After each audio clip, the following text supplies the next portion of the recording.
Dear student, good afternoon. I am Sarat Shukla, your SST teacher. जैसा कि आप लोगों को पूर्व सूचित है कि कल CBSE ने कोविड-19 की वजह से जो शैक्षणिक नुकसान समय का हो रहा है और भौतिक कक्षाएं नहीं हो पा रही हैं, उसको ध्यान में रखते हुए कक्षा 10वीं के पूर्ण पाठ्यक्रम में बदलाव किया है और पाठ्यक्रम का एक बड़ा हिस्सा लगभग 30% सिलेबस से बाहर कर दिया गया है केवल 2020-2021 के सत्र के लिए। आइए हम हाजिर हैं उन्हीं संशोधनों पर चर्चा करने के लिए।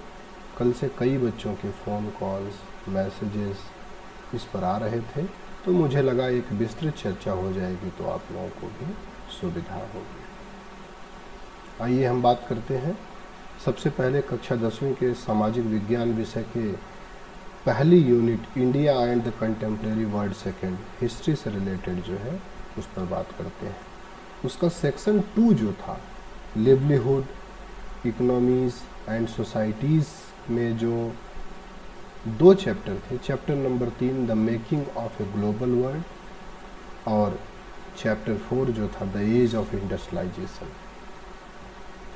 अब इसमें से पहले क्या करना होता था कि पहले एक कोई चैप्टर पढ़ाया जाता था। अमूमन द एज ऑफ इंडस्ट्रियलाइजेशन हम लोग पढ़ाते थे। आफ्टर दैट हम लोगों ने जब संशोधित सिलेबस आया है तो इसमें CBSE ने क्या किया, the chosen chapter to be assessed in the periodic test and not in the board examination. इसका मतलब है कि इसके जिस चैप्टर को हम चुनेंगे उसको केवल पीरियोडिक टेस्ट में ही हम लोग एसेस करेंगे, बोर्ड एग्ज़ाम में वह नहीं आएगा। अर्थात बोर्ड एग्ज़ाम में अब इस चैप्टर दोनों में से जो एक चैप्टर पढ़ाया जाएगा वो नहीं आएगा। आइए हम आगे बढ़ते हैं और एक दूसरा परिवर्तन इसी यूनिट में जो हुआ है वो देखते हैं। सेक्शन 3 में परिवर्तन हुआ है। सेक्शन 3 क्या है? Everyday life, culture and politics. इतिहास की बुक का जो 5वां चैप्टर है print, culture and the modern world, जो पहले पढ़ाया जाता था और यह परीक्षा में भी आता था, इसे कंप्लीट इस बार सिलेबस से बाहर कर दिया गया है। तो ध्यान दें अब कि जो तीसरा, चौथा और 5वां के तीनों चैप्टर में से 2 चैप्टर जो पहले बोर्ड परीक्षाओं में आते थे अब नहीं आएंगे, लेकिन the age of industrialisation periodic evaluation के लिए पढ़ाया जाएगा। ये हो गई इतिहास सेक्शन की बात। अब हम unit 2 contemporary India second geography section पे आते हैं। अब इसमें अगर हम देखें तो फॉरेस्ट एंड वाइल्ड लाइफ जो चैप्टर नंबर 2 है वह कम्प्लीटली चैप्टर को बाहर कर दिया गया है मूल्यांकन से और पाठ्यक्रम से। चैप्टर नंबर 3 वाटर रिसोर्सेज है। अब यहाँ पर कुछ लिखा गया है, complete chapter except for map item which will be assessed in the examination. अर्थात वाटर रिसोर्सेज से संबंधित जो प्रश्न मैप पर आधारित पूछा जाता था वह तो पूछा जाएगा, लेकिन थ्योरेटिकल पोर्शन जो है वह परीक्षा में प्रश्न इस पर से प्रश्न उत्तर नहीं लिखने को आएंगे। भूगोल यूनिट का ही एक और chapter number 5 minerals and energy resources, जो बहुत ही महत्वपूर्ण चैप्टर हुआ करता था, इसमें भी क्या किया गया है, वही काम किया है कि मैप बेस्ड जो क्वेश्चन है वो आएंगे, लेकिन विदाउट मैप बेस्ड जो short and long question MCQs थे वो बाहर कर दिए गए हैं। तो उम्मीद है कि आपको अच्छे से समझ आ रहा होगा कि भूगोल यूनिट में अब हमें क्या नहीं पढ़ना है। यह जानना जरूरी है कि क्या नहीं पढ़ना है।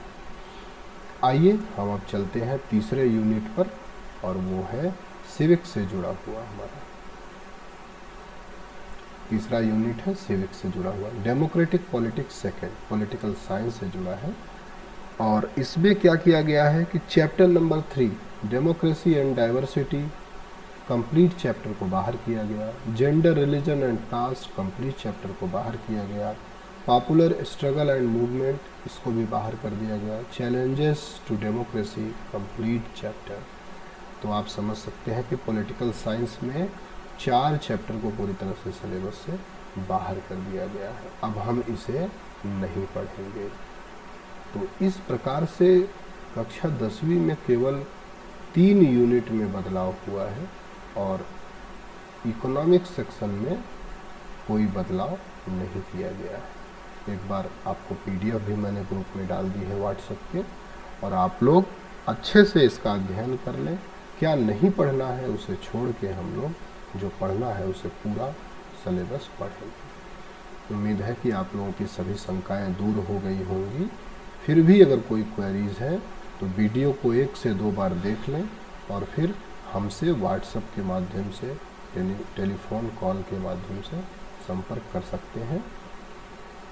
पूर्व की तरह आप लोगों को मेरा नंबर पता है 9450 9450 118 796।